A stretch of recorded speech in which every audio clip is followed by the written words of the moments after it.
Incidence बहुत ज़्यादा बढ़ गया है। ड्राइनेस का इंसिडेंस बढ़ने का कारण है बहुत ज़्यादा स्क्रीन यूसेज, जो किसी भी फॉर्म में हो सकती है, laptop, mobile phone, iPads, even TV screens अगर आप लगातार देखते हैं। दूसरा वेदर, पोल्यूशन एंड जो ओवरऑल हॉट क्लाइमेट आजकल है, जिसकी वजह से ड्राइनेस बहुत ज़्यादा फील होती है। कुछ हम ड्राइनेस का जब ट्रीटमेंट करते हैं हम उसको 2 पार्ट्स में डिवाइड करते हैं। एक हम बोलते हैं नॉन मेडिकल या जनरल मेजर्स। जनरल मेजर्स में आपके आ जाते हैं वही जैसे हम पहले भी डिस्कस करते आए हैं, ब्लिंकिंग करते रहिए, आप ब्रेक लीजिए जब आप स्क्रीन पे काम कर रहे हैं, 20-20-20 का रूल फॉलो कीजिए, हर 20 मिनट बाद एटलीस्ट 20 सेकेंड्स के लिए अपनी आइज़ को आप रेस्ट दीजिए। और तीसरा आप ह्यूमिडिफायर लगा सकते हैं। आप धूप में निकलते हैं तो मेक श्योर कि अच्छे यूवी प्रोटेक्टिंग सनग्लासेस आप ज़रूर लगाएं।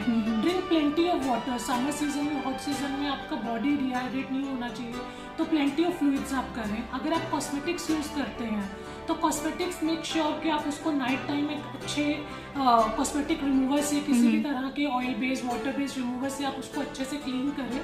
And specially if you using mascara या the females who use kajal, because उसके जो डिपॉजिट्स हमारे लैशेस पे रह जाते हैं वो हमारे ऑयल ग्लैंड्स को ब्लॉक कर देते हैं, वो भी आपको फिर फर्दर हार्म करते हैं। आप अपने डाइट में कुछ स्पेशल सप्लीमेंट्स जैसे omega 3 fatty acids, they are very good for your tears. तो omega 3 rich fish oil capsules आप इनकॉर्पोरेट कर सकते हैं, बट डेफिनेटली आप कोई भी मेडिकेशन जब यूज करते हैं तो वो आपके डॉक्टर की सलाह पर होनी चाहिए। दूसरा हम आपको जो ट्रीटमेंट देते हैं वो देते हैं in the form of lubrication eye drops, जिसको हम आम भाषा में आर्टिफिशियल टीयर्स बोलते हैं। आर्टिफिशियल टीयर्स बहुत अलग अलग तरह के आते हैं। Carboxy methyl cellulose, hydroxy propyl methyl cellulose, glycerin eye drops and many more eye drops are available in market. वो सब ओवर द काउंटर अवेलेबल होते हैं। हाँ, it is very safe to use, but again कोई भी drop जब आप use करते हैं आई में, वो हमेशा अपने डॉक्टर की रिकमेंडेशन पर ही यूज करते रहना चाहिए। अगर आपके डॉक्टर ने आपको रिकमेंड किया है तो वो आपके डिपेंडिंग अपॉन कि आपकी ड्राइनेस कितनी है, कितना सिवियर है,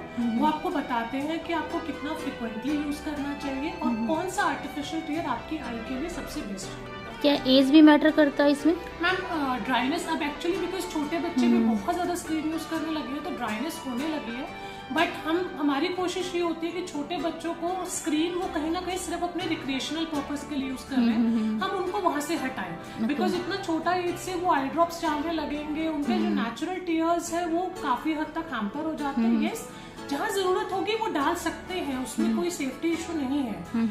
again on the recommendation of your doctor, उसके रिकमेंडेशन के बिना आप अपने आप परचेज करके डालें, वो हम नहीं रिकमेंड करेंगे। सेकेंडली कुछ लोग कुछ आयुर्वेदिक प्रिपरेशन आई ड्रॉप्स की तरह यूज करते हैं। एज ए डॉक्टर मैं यही बोलूंगी वो भी ओवर द काउंटर अवेलेबल है, बट अपने डॉक्टर के रिकमेंडेशन के बिना वो नहीं डालेंगे। बहुत हमारे पास पेशेंट आते हैं, उनको क्या होता है, केमिस्ट लोग कुछ स्टेरॉइड ड्रॉप्स दे देते हैं। स्टेरॉइड ड्रॉप्स के साथ क्या होता है, पेशेंट को एक बार बहुत रैपिड रिलीफ मिलता है तो पेशेंट बहुत खुश हो जाता है कि अरे अभी तो जादू हो गया, हम ठीक हो गए।